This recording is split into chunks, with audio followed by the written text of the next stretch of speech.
Ya baik teman-teman, selanjutnya kita akan membahas tentang penjelasan dan juga simulasi perhitungan penyusutan ya.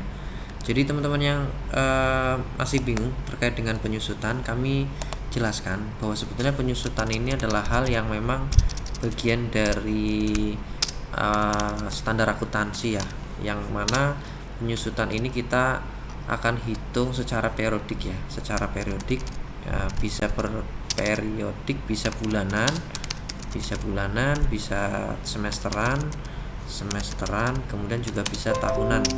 Nah, kemudian yang disusutkan itu apa saja? Pertama tentu adalah barang-barang yang mungkin tidak bisa langsung menjadi biaya. Contohnya aset berupa inventaris ya.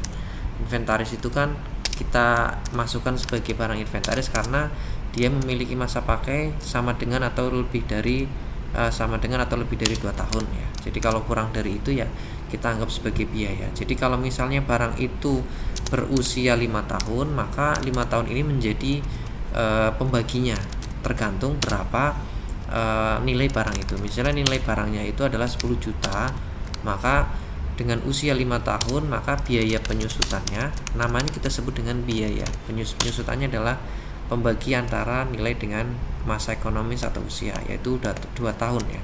Karena ini metode perhitungan secara flat ya, metode flat. Ada beberapa metode lain yang mana bisa juga sebelum kita bagi kita kurangi dengan nilai residu dulu. Misalnya barang itu ketika sudah habis itu masih punya nilai katakan 3 juta atau 6 juta, maka kita kurangi dulu dengan nilai residu baru kita bagi. Nilai residu itu kita masukkan di inventaris lain. Itu agak rumit ya, tapi menurut kami ini akan lebih mudah kita metode flat, sehingga nanti ketika barang sudah 5 tahun maka nilainya itu sudah 0 ya.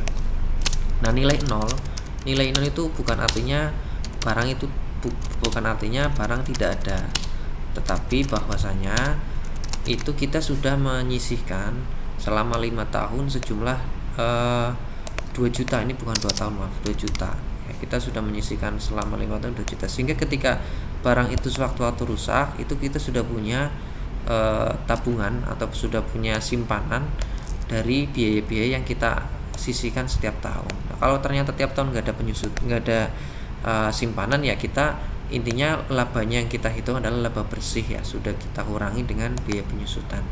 Dan biaya ini tidak ada di transaksi. Jadi kalau teman-teman lihat di buku kas itu tidak ada di kas ya. Jadi kasnya itu tidak akan muncul pengeluaran berupa biaya ini. Tetapi 2 juta ini itu kita menjadi pengurang atas pendapatan yang kita peroleh. Sehingga nanti yang memang idealnya itu kita seharusnya punya tabungan ya, tabungan atau rekening yang menyimpan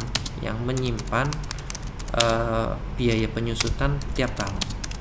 Ini idealnya seperti ini. Karena apa? Contohnya ini tadi, barang yang sudah masa habisnya 5 tahun, maka tahun ke-6 ini kita sudah dari awal prediksi akan rusak atau akan tidak bisa digunakan. Sehingga dengan uang yang kita susutkan tiap tahun itu kita harusnya punya tabungan 10 juta untuk kita perbarui lagi usianya atau kita beli yang baru. Kurang lebih seperti itu, sehingga nanti teman-teman tidak perlu kebingungan dalam terutama alat-alat atau peralatan yang dianggap urgent dan juga sangat vital dalam kegiatan usaha. Nah, kemudian jenisnya teman-teman, jenis di biaya penyusutan ini apa saja nih? Biaya penyusutan itu selain inventaris itu ada juga biaya dibayar di muka. Ini juga kita susutkan. Tadi kayak di video sebelumnya kita bayar untuk sewa 5 tahun, maka setiap tahunnya adalah pembagi antara jumlah yang kita sudah bayarkan secara penuh selama 5 tahun. Misalnya 50 juta kita bayarkan untuk 5 tahun, maka tiap tahunnya adalah biayanya adalah 10 juta gitu ya, kurang lebih begitu. Nah, ini kalau kita lihat di aplikasi yang kita susutkan ini apa saja nih? Selain tadi ya inventaris, biaya dibayar di muka, bangunan juga kita susutkan. Jadi bangunannya misalnya 100 juta untuk 20 tahun, maka di sini akan muncul tiap tahunnya 100 bagi 20 yaitu 5 juta. Nah, aktiva lain yang mungkin teman-teman barangkali ya misalnya masa guna atau masa surat-surat berharga tertentu, kemudian kontrak-kontrak tertentu yang punya nilai yang kita nggak bisa masukkan di sini, ya kita bisa masukkan di aktiva lain. Yang intinya penyusutan itu kita bisa hitung per periodik, apakah bulanan, semesteran atau tahunan. Nah, contohnya di sini kita lihat ada inventaris ya, tadi kita sudah praktikan.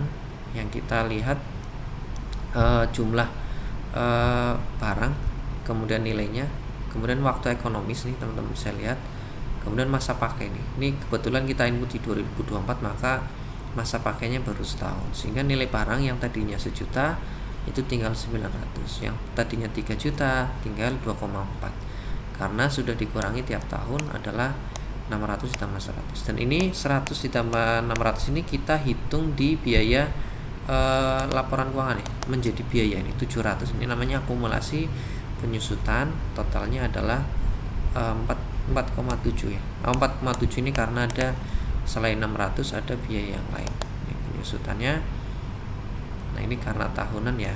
Tadi penyusutan per 47 juta, biaya di bar mukanya adalah 4 juta. Kita lihat biaya di bar di muka ini apa nih? Kenapa 4 juta?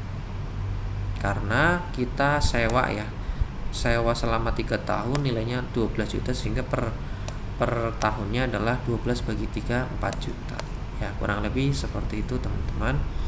Jadi yang perlu diketahui dalam penyusutan ini adalah rumusnya nilai perolehan dibagi masa waktu ekonomis, sehingga nanti nilai hasilnya itu menjadi biaya yang kita hitung setiap tahun. Terima kasih.